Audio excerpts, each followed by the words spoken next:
Every day in the USA, people find themselves in court. Good morning. Hi, how are you? Oh, you got some pictures for me? Yeah, you want to see it? Yeah, I've been trying to get this straight in my head as to what happened.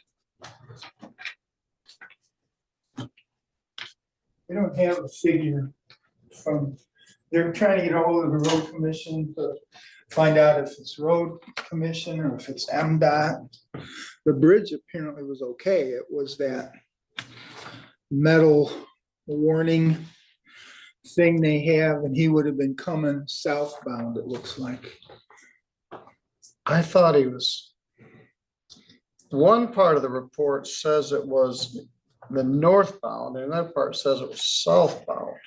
I know the county Boy, was, he knocked the whole thing over. This is the northbound. okay, Uh, approach. approach. You and I both cross this bridge every day. Yeah. Um, Do you want me to get my laptop and? no, that's sufficient. I just can't figure out how he was headed southbound, but which is different than what he said. He said he was headed northbound. And he made a wrong turn. I gotta go grab. Well, I can't. Grab it before No, he was headed northbound. Let me.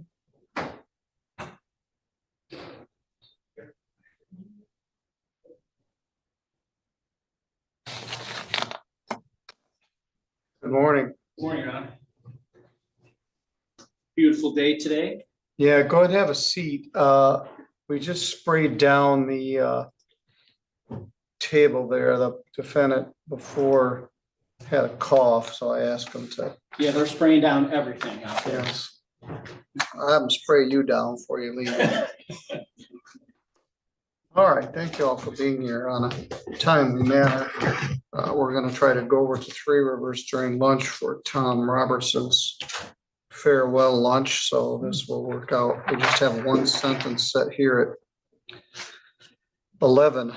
This is the matter of People versus Kevin Michael Olson. File number is 242127ST. Mr. Olson is here with his lawyer, Mr. Anthony Towson. And here for the prosecuting attorney's office is Assistant Prosecuting Attorney Gary Gabry. This matter started as a leaving the scene of a property damage accident, was reduced to a no point offense of failing to report damage to fixtures.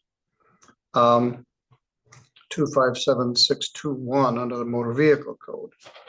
I set the matter for sentencing because I wanted to try to figure out exactly what happened and see if they had a restitution figure from the road commission. I also wanted to see the pictures. I had asked a couple times, and then Friday, and Mr. Gabriel actually printed them off and brought me some color copies of the pictures, 4 of them. I'm still trying to exactly get my head around what happened here. This happened on December 7th of 2024. And at one part, the report says it was the north end of the bridge, and at the other part, it says it was the south end of the bridge.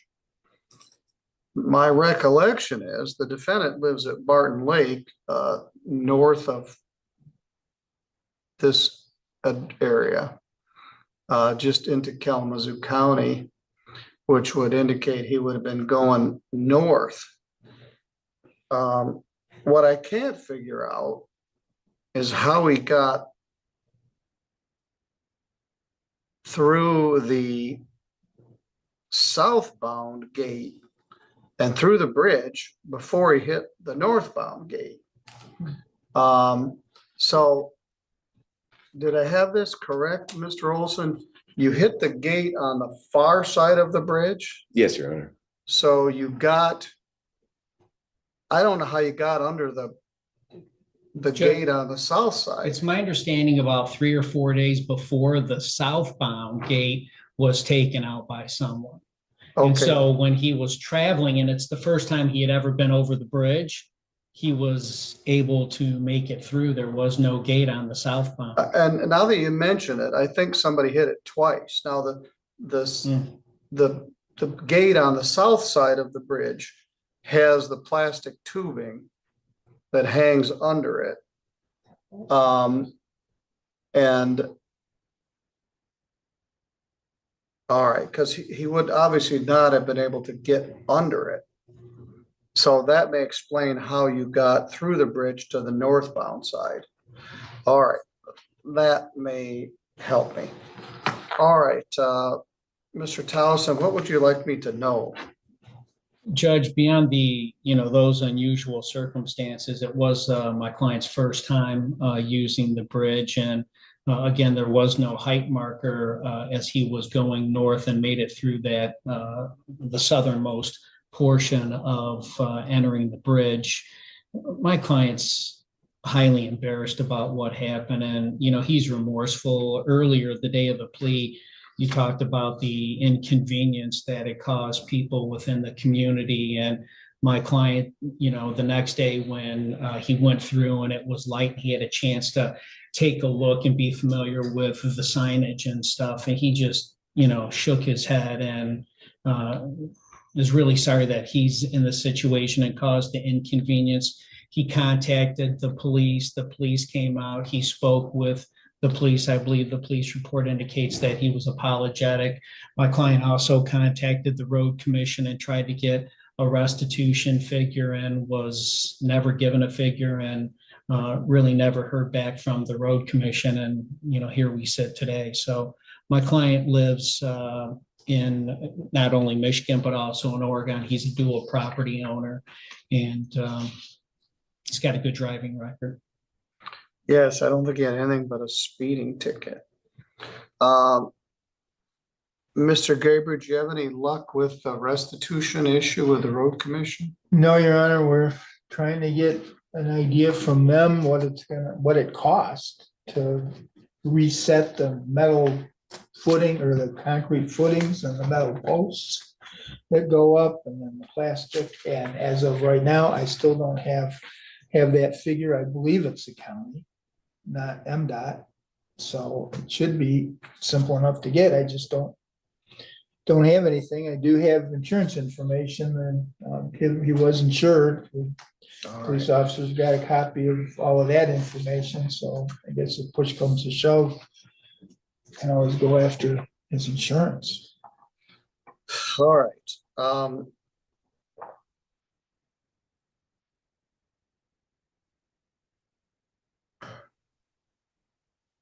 This was reduced to a very minor misdemeanor, as I said, a no point offense, and the law presumes there will not be a jail sentence in this type of case.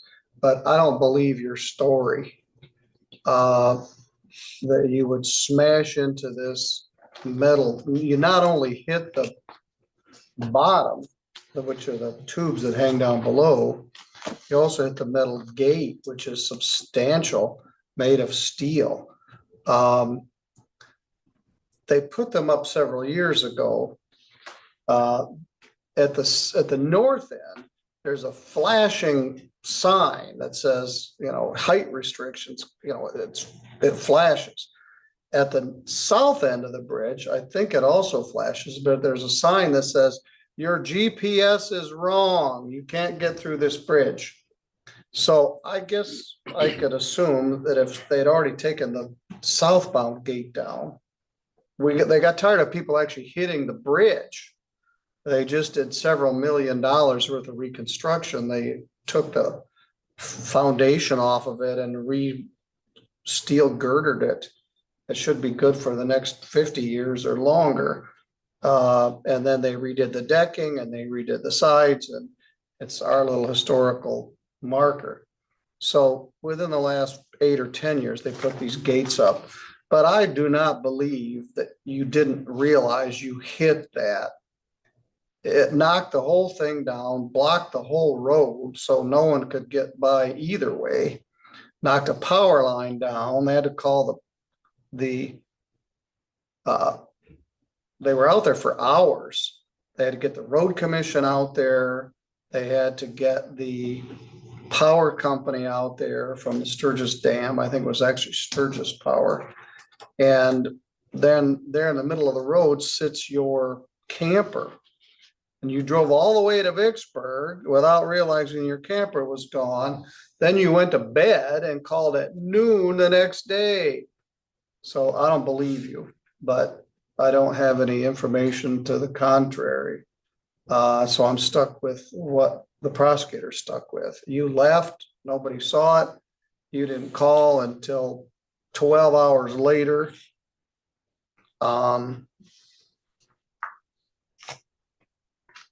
But I don't believe your version, but I guess I don't have to. I'm stuck with what I got.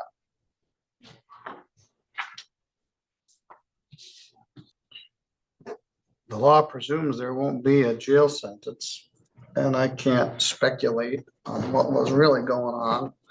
All I can go with is the information that I have.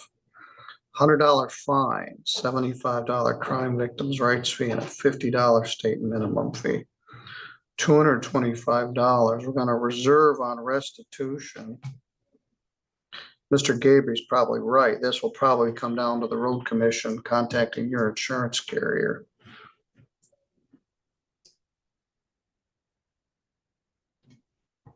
But they had overtime, they had the power company, they had to re-prepare and re-weld this sign, and they're tired of it. But it often happens during fair week. But now with the big flashing signs, and I don't know why people keep hitting it. Can you pay that today, or can you pay within 30 days? How much was it, Your Honor? 225. I can pay that today, Your Honor. All right. I guess I'll never know what exactly happened. I suspect that the county's insurance carrier will probably contact your insurance carrier. That's part of why this is taking so long, but I'm guessing this is in the thousands of dollars. But we're not going to resolve it in the context of this little traffic minor misdemeanor. All right. You can go out to the counter, the bailiff will take you out there, you pay your fine. This carries no points, but it will go on your driving record. All right, you're free to go. Thank you, Your Honor. Thank you. Have a great day. Mr. Gabriel, thank you for the pictures. Certainly, Ryan.